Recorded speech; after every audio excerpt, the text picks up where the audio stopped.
Friends, welcome back to Izas vlog. ഞാൻ ഇന്ന് എന്തിനെ പറ്റിയാണ് പറയാൻ പോകുന്നതെന്ന് നിങ്ങൾക്ക് എൻ്റെ തംബ്നെയിൽ കണ്ടപ്പോൾ തന്നെ മനസ്സിലായിട്ടുണ്ടാവുമല്ലോ. അപ്പോൾ അധികം അമ്മമാർക്കുമുള്ളൊരു സംശയമാണ്, എങ്ങനെയാണ് കുഞ്ഞുങ്ങളെ എക്കിൾ മാറ്റിയെടുക്കുക, ഇതെന്തുകൊണ്ടാണ് എപ്പോഴും ഇങ്ങനെ എക്കിളിടുന്നത് ഒക്കെ. ഇതത്ര ആശങ്കപ്പെടേണ്ട ഒരു കാര്യമൊന്നുമല്ല, വളരെ സിമ്പിളായിട്ട് മാറ്റിയെടുക്കാവുന്നതേ ഉള്ളൂ. അതുപോലെ തന്നെ ഇതൊരു പ്രശ്നവുമല്ല, സാധാരണ കുട്ടികളിൽ കണ്ടുവരുന്ന ഒരു സംഭവമാണിത്. നമ്മളൊരു 100 കുട്ടികളെ എടുക്കുകയാണെങ്കിൽ അത് 98 കുട്ടികൾക്കും ഈ ഒരു സംഭവം കണ്ടുവരാറുണ്ട്. അപ്പോൾ വീഡിയോയിലേക്ക് കടക്കുന്നതിന് മുമ്പ് നിങ്ങൾ എൻ്റെ ചാനൽ ആദ്യമായിട്ട് കാണുന്നവരാണെങ്കിൽ എൻ്റെ ചാനൽ ഒന്ന് സബ്സ്ക്രൈബ് ചെയ്യുക. കൂടെ കാണുന്ന ബെല്ലൈക്കൺ ക്ലിക്ക് ചെയ്ത് ഓൾ എന്ന ഓപ്ഷൻ എനേബിൾ ചെയ്താൽ ഞാൻ അപ്ലോഡ് ചെയ്യുന്ന എല്ലാ വീഡിയോകളും നിങ്ങൾക്ക് ലഭിക്കുന്നതായിരിക്കും. അപ്പോൾ പറഞ്ഞു വന്നത് എന്താണെന്ന് വെച്ചാൽ, നമ്മൾ ഇതിനെപ്പറ്റി തീരെ ആശങ്കപ്പെടേണ്ട ഒരു കാര്യവുമല്ല, ഇതൊരു ആരോഗ്യ പ്രശ്നവുമല്ല, സാധാരണ കുഞ്ഞുങ്ങളിൽ കണ്ടുവരുന്ന ഒരു സംഭവമാണിത്. അപ്പോൾ എന്തുകൊണ്ടാണ് ഈ എക്കിൾ കുഞ്ഞുങ്ങളിൽ വരുന്നത്, എന്താണ് എക്കിളിൻ്റെ കാരണം എന്ന് ഞാൻ ആദ്യം തന്നെ പറഞ്ഞു തരാം. കുഞ്ഞുങ്ങളുടെ ലങ്സിന് താഴെയുള്ള മസിൽസ് കോൺട്രാക്റ്റ് ചെയ്യുമ്പോഴാണ് കുഞ്ഞുങ്ങളിൽ എക്കിൾ ഉണ്ടാകുന്നത്. പിന്നെ കുഞ്ഞുങ്ങളിൽ ഭക്ഷണം കഴിക്കുന്നതിൻ്റെയും പാല് കുടിക്കുന്നതിൻ്റെയും ഇടയിൽ നല്ല ടൈം ഡിഫറൻസ് വരുമ്പോഴും എക്കിൾ വരാനുള്ള ചാൻസ് ഉണ്ട്.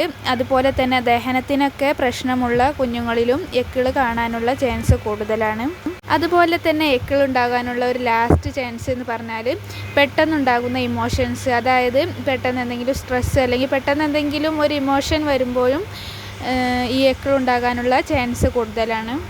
അപ്പോൾ കുഞ്ഞുങ്ങളിൽ എങ്ങനെ എക്കിൾ ഉണ്ടാകാതിരിക്കാം എന്ന് നമുക്ക് നോക്കാം. അതായത് കുഞ്ഞുങ്ങൾ എയർ വിഴുങ്ങാതിരിക്കാൻ ശ്രദ്ധിക്കുക. അതായത് നമ്മൾ ഫീഡ് ചെയ്ത് കഴിഞ്ഞതിന് ശേഷം നന്നായിട്ട് നമ്മുടെ തോളത്തിട്ട് പുറത്ത് കൊട്ടി കൊടുക്കുക. ഏമ്പക്കം വരുന്നത് വരെ നല്ല രീതിയിൽ കൊട്ടി കൊടുക്കുക. ഇങ്ങനെ ചെയ്ത് കഴിഞ്ഞാൽ എക്കിൾ ഉണ്ടാകാനുള്ള ചാൻസ് കുറയുന്നതാണ്. അതുപോലെ തന്നെ കുഞ്ഞുങ്ങളെ ഫീഡ് ചെയ്യുമ്പം ഉള്ളിലേക്ക് എയർ കടക്കാതെ ശ്രദ്ധിക്കുക. അതായത് നമ്മൾ നിപ്പിൾ മാത്രം വായിൽ വെച്ച് കൊടുക്കാതെ മുഴുവനായിട്ടും വായിൽ വെച്ച് കൊടുക്കുക. ഇത് കുഞ്ഞുങ്ങളിൽ എക്കിളിൻ്റെ എണ്ണം കുറക്കാൻ വളരെയധികം സഹായിക്കുന്നതാണ്.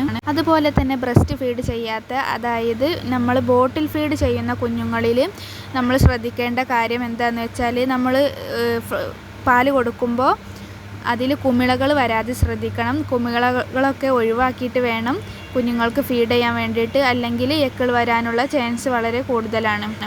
അതുപോലെ തന്നെ ബോട്ടിൽ ഫീഡ് ചെയ്യുന്ന കുഞ്ഞുങ്ങളുടെ കേസിൽ ഒരു ബോട്ടിലിലെ പാല് മുഴുവൻ കൊടുത്ത് അവരുടെ വയറ് നിറക്കാതെ ഒരു ബോട്ടിലിലെ പകുതി പാല് മാത്രം കൊടുത്ത് തോളത്തിട്ട് നല്ലോണം കൊട്ടി 5-10 മിനിറ്റ് കഴിഞ്ഞതിന് ശേഷം മാത്രം ബാക്കിയുള്ള പാല് കൊടുക്കുക.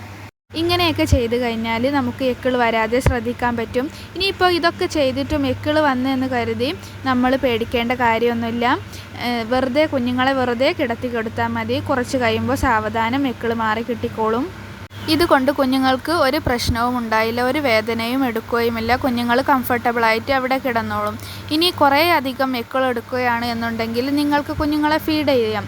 അതായത് അധിക നേരം എക്കിൾ എടുത്തിട്ടും മാറുന്നില്ല എന്നുണ്ടെങ്കിൽ കുഞ്ഞുങ്ങളെ എടുത്തിട്ട് വെറുതെ ഒന്ന് ഫീഡ് ചെയ്താൽ മതി. എന്നാൽ എക്കിൾ മാറി കിട്ടിക്കോളും. ഫീഡ് ചെയ്യുമ്പോൾ എക്കിൾ മാറി കിട്ടുന്നത് എന്താണെന്ന് വെച്ചാൽ, നമ്മൾ ഫീഡ് ചെയ്യുമ്പം കുറച്ച് നേരം കുഞ്ഞുങ്ങൾ ശ്വാസം പിടിച്ച് വെക്കും.